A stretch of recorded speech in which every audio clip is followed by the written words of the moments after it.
பிதாவாகிய தேவனுக்கு என்றென்றும் மகிமை.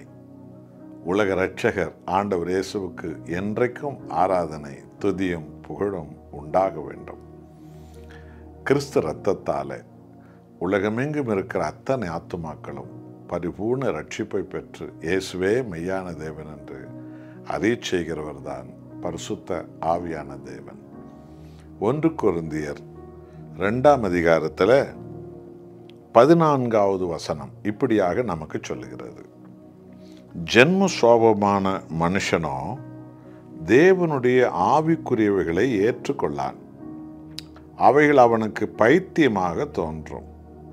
அவைகள் ஆவிக்கேற்ற பிரகாரமாய் ஆராய்ந்து நிதானிக்கப்படுகிறவர்களானதால் அவைகளை அறியவும் மாட்டான்.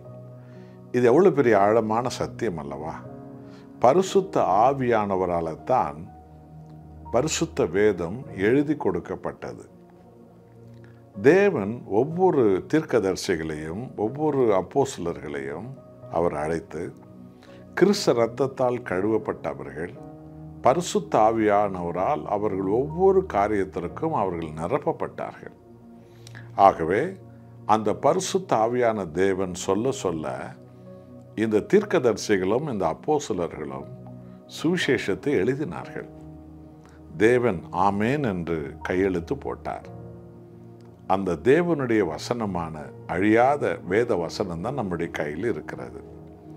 ஆகவே பாவத்திலும் இச்சையிலும் அசுத்தத்திலும் மோச நாசத்திலும் சுய பெருமையிலும் ஜாதி பெருமையிலும் குலப்பெருமையிலும் மூழ்கி இருக்கிற ஒருத்தன் கையில் பைபிள் போனது என்று சொன்னால் அவன் படித்தால் அவனுக்கு இதில் ஒன்றுமே புரியாது. எத்தனையோ பாரம்பரிய கிறிஸ்தவர்கள், எத்தனையோ ஜாதி வெறி கிறிஸ்தவர்கள், எத்தனையோ பணவெறி கிறிஸ்தவர்கள் எல்லோரும் பைபிள் படித்தால் எனக்கு ஒன்றுமே புரிவதில்லை என்று சொல்லதை நான் கேட்டிருக்கிறேன். காரணம், அவர்களுக்கு ஒன்றுமே புரியாது. என்றால் ஆவியானவரால் எழுதப்பட்ட அந்த வார்த்தைகளை பாவ மனுஷ சிந்தையோடு இருக்கிற ஒரு அறிவாளி எப்படி புரிஞ்சுக்குவான்? எத்தனை தியாலஜன்ஸ், எவ்வளோ பெரிய பெரிய டாக்டர் பட்டம் வாங்கினவங்கெல்லாம் கூட இன்னும் பரிசுத்த வேதத்தினுடைய வார்த்தைகளை ஆழங்களை அறியாதவர்களாக இருக்கிறார்கள்.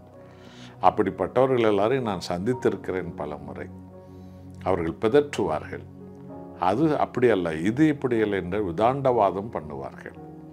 ஆனால் ஆவியானவருடைய பலத்தோடு கூட அதை விளக்கி சொல்லும்போது அப்படியே ஆச்சரியப்படுவார்கள், வெட்கப்படுவார்கள், மௌனமாவார்கள். வேதம் என்ன சொல்கிறது? பாவ சாபமுள்ள மனுஷன் பரிசுத்த ஆவியானவரால் எழுதப்பட்ட வேத எழுத்துக்களை அவன் அறிய மாட்டான். அது அவனுக்கு பைத்தியமாக தோன்றும். ஆனால் பரிசுத்த ஆவியானவரால் நாம் நிரப்பப்பட்டு தேவனே உம்முடைய வேதத்தின் ரகசியங்களை அறிகிற ஆவிக்குரிய கண்களை எனக்கு தாரும் என்று நாம் அப்போது கேட்டு வேதத்தை படிப்போம் என்றால் கர்த்தருடைய ஆவியானவரே இந்த வேத ரகசியங்களையும் ஆழங்களையும் வெளிச்சத்தையும் அதனுடைய வல்லமைகளையும் அதன் அதிகாரத்தையும் அதன் மகத்துவத்தையும் நமக்கு கற்றுத்தருவார்.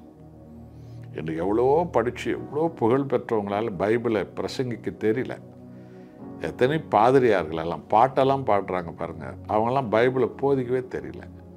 ஆனால் சாதாரண பாமர மனிதர்கள், பரிசுத்த ஆவியால் நிரம்பியவர்கள், அவர்கள் வேத சத்தியத்தை எவ்வளோ ஆழமாய் ஆணித்தரமாய் போதிக்கிறார்கள் என்பதை கவனித்து பார்த்தீர்களா? ஆவியானவரால் நிரப்பப்பட்டு தான் ஆவிக்குரிய தேவனுடைய வேதத்தை நாம் வாசிக்க வேண்டும். ஜெபிப்போமா?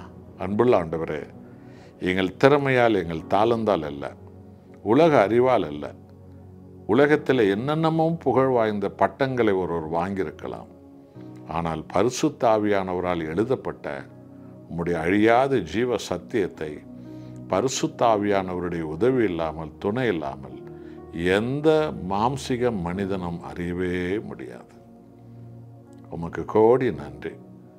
உமது ஆவியானவரால் நீர் அழைத்து எளிய மக்களுக்கு நீர் தரும் மகிமையான ஞானம் எத்தனை பெரியது.